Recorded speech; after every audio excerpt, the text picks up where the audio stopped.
On va voir maintenant une autre façon de créer ce qu'on appelle des structures conditionnelles en utilisant la structure ou bien la fonctionnalité switch.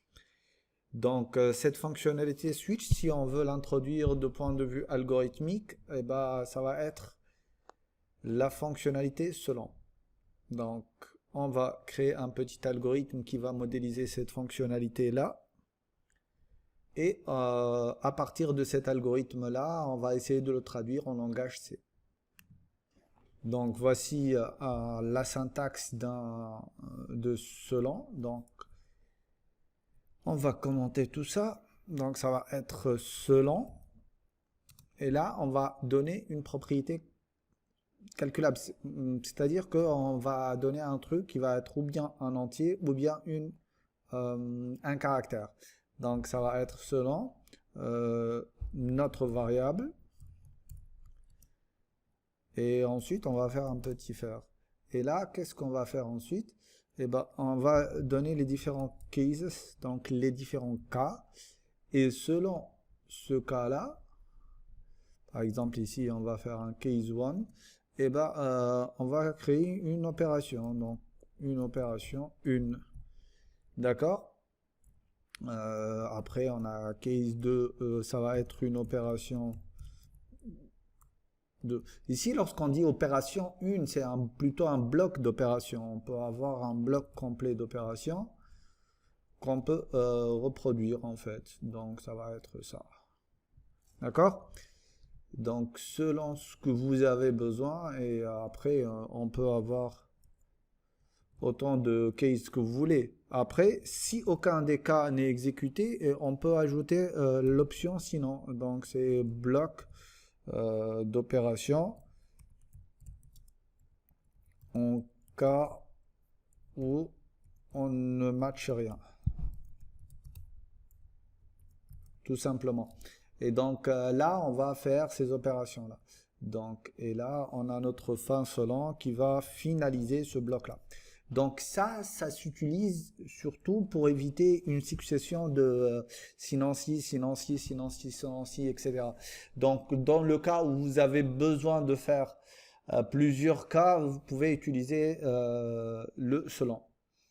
Euh, Techniquement et réellement, l'une des utilisations euh, du selon, c'est par exemple lorsque vous avez un menu avec un ensemble de fonctionnalités et selon le choix de l'utilisateur, vous allez exécuter l'une de ces fonctionnalités-là. D'accord? Donc on va essayer de traduire ça sur un petit exemple. Donc je vais faire un petit include std.io.h. Voilà. Ok, là, ce qu'on voudrait faire, c'est une fonction qui, selon le caractère introduit, on va dire si c'est une lettre en minuscule, une lettre en majuscule, un caractère numérique ou finalement un caractère spécial. D'accord? Donc l'idée, c'est que d'aller lire plutôt donc int main. D'accord? On va faire une association de traduction directement sur un exemple. Donc ici, int main, et on va lui dire quoi? On va lui dire printf, donner un caractère. Caractère, voilà. Je vais plus utiliser les caractères spéciaux pour ne pas avoir des trucs bizarres. Car, ici, c'est, ok. Ensuite, là, on va lui dire switch. Donc selon la valeur, donc je vais l'écrire en algorithme, donc selon le caractère lu, tu vas faire ça. Et donc, si on a 0, 1, 2, 3, etc., etc., ça va être un caractère numérique.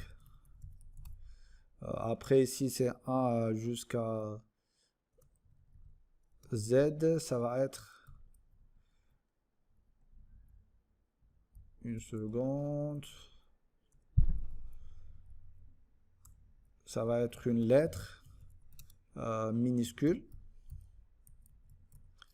Et si on a la même chose, mais plutôt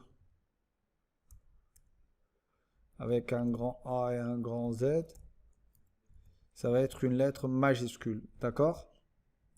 Donc là, c'est majuscule. OK? Et sinon, eh ben, ça va être quoi? Bah, ça va être un caractère spécial. Caractère spécial. OK? Et donc ça, on veut le traduire. Attendez une seconde. Et là, on a un fin selon. Voilà. Donc ça, c'est notre algorithme. Donc on va le commenter, bien sûr, parce que sinon, ça va bugger. Et là, on va essayer de convertir ça en C. Donc le selon, ça se transforme en switch. Donc le switch, comme je vous l'ai dit, il va ne prendre qu'un caractère ou bien un entier. Donc switch C. Et là, on devrait lire notre C. Donc scanf %C. Et là, on va avoir l'adresse de C. Voilà. Point virgule, pardon. Et là, selon donc switch C, qu'est-ce qu'on va faire?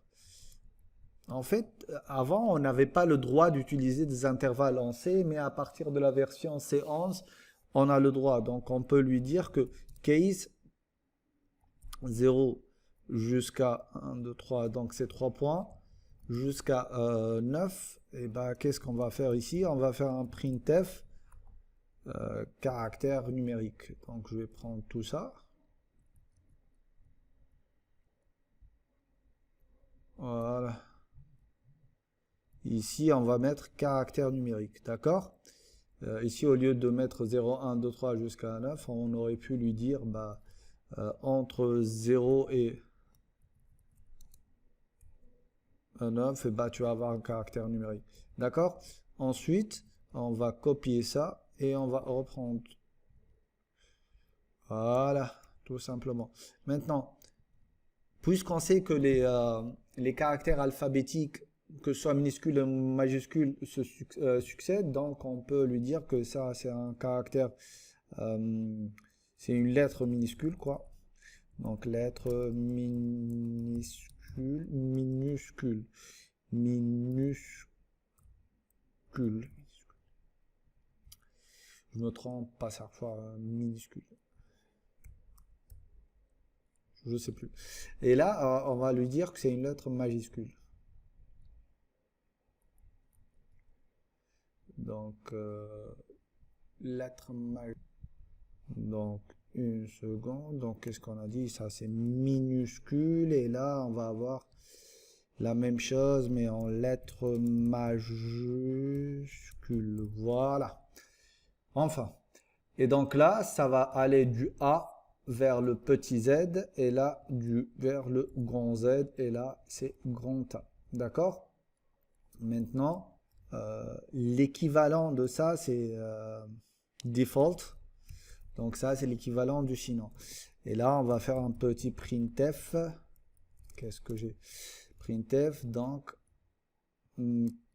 caractère spécial. Voilà, tout simplement. Le problème avec cette version-là, c'est que le switch, dès que tu as une condition qui match, il va l'exécuter et passer à exécuter tout ce qui reste.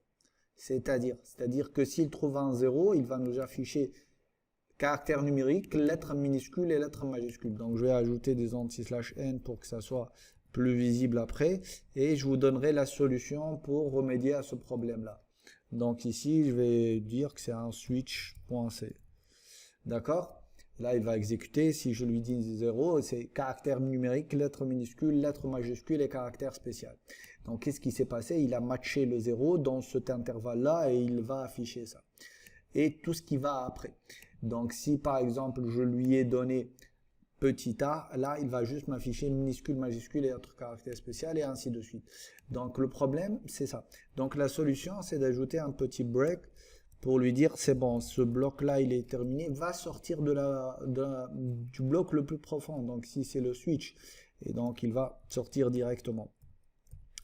Ce qui est sûr, c'est qu'au niveau de notre... Voilà. Au niveau de notre default, on n'en a pas besoin parce que quel que soit le cas, s'il ne trouve aucun de ces cas-là, il va afficher ça, il va sortir directement. Donc maintenant, si on exécute notre code et qu'on lui donne 0, il va juste nous dire que c'est un caractère numérique. Si on lui donne un petit a, minuscule, et si on lui donne un grand A, ça va être majuscule. Si on lui donne ça, bah, c'est caractère spécial, et ça marche. D'accord? Donc, vous voyez l'intérêt d'utiliser ce switch-là, comment on peut l'utiliser. On n'est pas obligé de mettre des intervalles, mais j'ai juste ajouté ce cas-là parce que il n'était pas dans la version ainsi standard du C. Ce qui fait que là, vous avez un cas particulier, vous aurez pu mettre des valeurs simples, des entiers ou bien des caractères. Voilà, ça c'est le cas du switch.